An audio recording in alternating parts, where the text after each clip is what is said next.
Very. It was disappointing.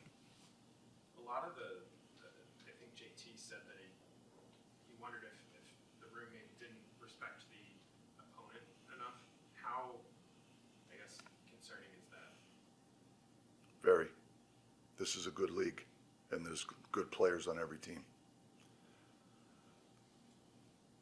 If you don't bring a certain diligence to your game every night, you run the risk of getting beat. You more than likely will. The 2 goals at the end of each period, that was something the team struggled with a lot last season. What do you attribute that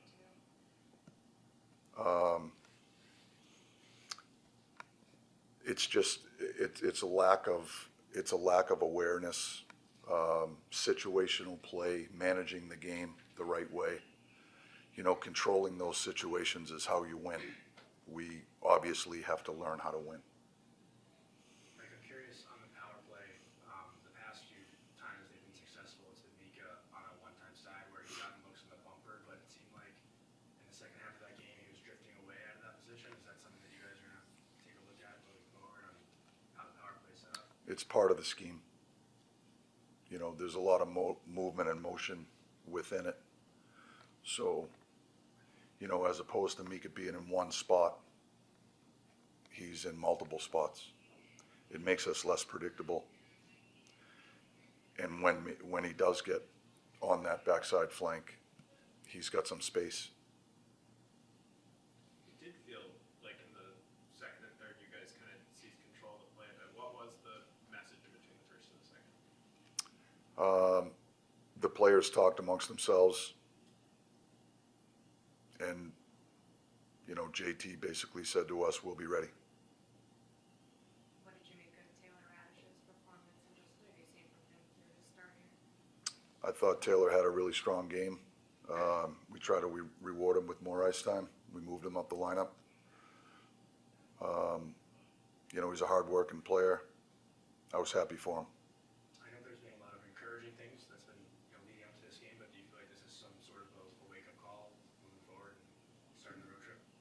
It should be, you know, it should be, because, you know, I look at our last 2 outings, and, you know, that's not the game that we want to put on the ice every night that we think will give us a chance to win. That's for sure. You know, you can't play 2/3 of a game or half of a game and think you're going to win consistently. And the last 2 games, that's what we did.